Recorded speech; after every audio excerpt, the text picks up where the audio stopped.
Yes, Kenya. Tamu sana, tamu sana, tamu sana, yes. There is a very interesting story captured by NTV.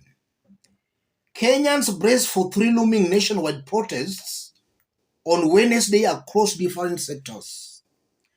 As Kenyans prepare for Wednesday, July 12th, a sense of caution is being urged throughout the nation. The day is expected to witness three protests across different sectors, with the potential for major disruptions and a greater impact compared to previous demonstrations. Nation is reporting, if you go through that story, that on Wednesday, 12th July, there will be three major protests. One will be led by Azimio, the second will be led by the long distance truck drivers, and then the third will be led by the taxi drivers, these online taxi drivers, the Ubers and the Bolts. So it appears there will be a lot of fireworks on Wednesday. I want us to dig deep into this for Kenyans to understand the political implications of all these three protests happening on the same day. If you are watching us but you have not yet subscribed, subscribe, give this video a like. Let's proceed. Yes. What does that mean, ladies and gentlemen? Let me start by saying this. Azimio organizing their demonstrations on the same day with these taxi drivers and with this long distance truck drivers, that is deliberate. It's very deliberate. These three groups are reading from the same page. And that's why they all settled on the same date. If you dig deep into that, as time goes by, as William Ruto settles in government, more and more Kenyans are coming to terms with the reality that Ruto will not deliver and cannot deliver. That's why we are now seeing these various sectors now joining in the demonstrations. Some weeks ago, it was only the Azimio team that were demonstrating.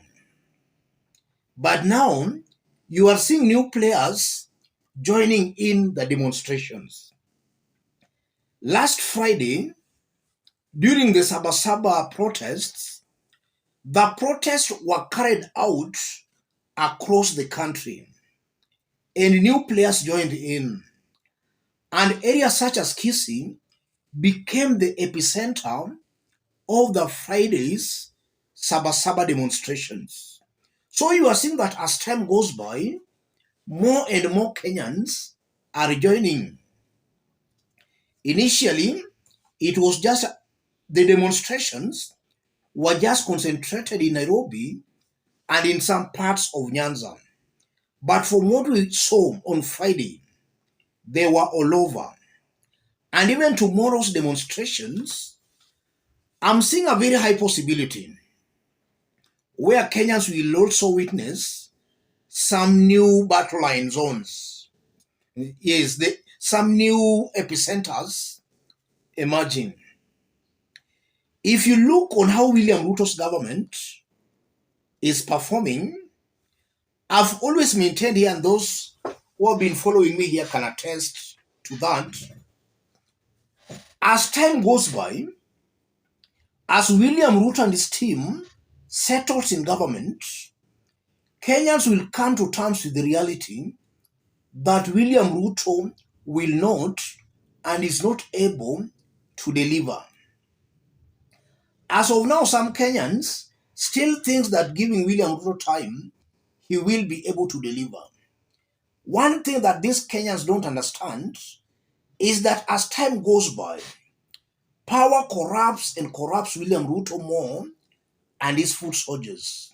So even if he wanted to deliver, that corruption of power will definitely blind him. And if you look at the characters Ruto has appointed in his government, the more they settle in these public offices, the more they'll get emboldened and they will start some open impunity. Or rather, they'll get themselves involved in some open thuggery and looting. And we all know that as government officials loot from public coffers, then the people to suffer are the so-called hustlers. And I'm saying that is going to happen as Ruto and his team settles in government. If it's about looting, they'll be doing it with impunity because now they feel they've settled properly in government. The mere fact that all these protests are happening tomorrow at the same time, that shows that rebellion against William Ruto is also getting momentum. And that's why I still maintain and I repeat, this is a moribund government. And for William Ruto to reach 2027 as Kenya's president, he will be a very lucky man. If you look at the Azimio's online initiative, where Kenyans are appending their signatures online, you are seeing that very millions of Kenyans are very much interested in appending their signatures. All those confirms that William Ruto is very unpopular. And the more he stays in power, or rather the more he settles in government, he is becoming more and more unpopular. And it also goes on to confirm that it might be true, as Raila Odinga and his team have been saying, Ruto never won the elections. In just 9 months, a person who was popularly elected cannot be that unpopular the way William Ruto is. Things are not just adding up, ladies and gentlemen. It might be highly possible Ruto forced himself onto the people. He was never popularly elected. And tomorrow, in my honest opinion, will be bigger than all the protests and demonstrations we have so far seen. I'm saying it will be big. And looking at William Ruto's government, I don't think Ruto has the wisdom to be in a position to handle tomorrow.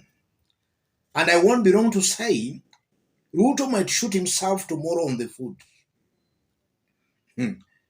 From what we have seen in the past demonstrations, he will clearly shoot himself tomorrow on the foot. Let me stop it there, ladies and gentlemen. But just as I did indicate when we were starting, if you are watching us, but you have not yet subscribed, subscribe, give this video a like. Any other person who wants to support our forum, I've pinned my number on the comment section. Contact me through the number or feel free to channel your support to the number. Tomorrow's events shows clearly that Ruto is indeed a minority president. He is representing a minority. Majority are not on his side. And it appears that he is also deaf. Kenyans are crying out for help, but nobody is extending a helping hand to them. The government is blind, arrogant, and deaf. And William Ruto will realize when it's very late that power is temporary. From what we are seeing, it's clear that he has pushed Kenyans to the wall to appoint Kenyans once to exercise the power they have directly.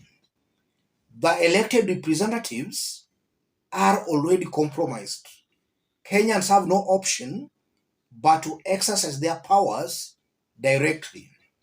And that can be very lethal for a very unpopular government such as Ruto's government. Let's meet in our next analysis. Thank you. God bless you. God bless Kenya.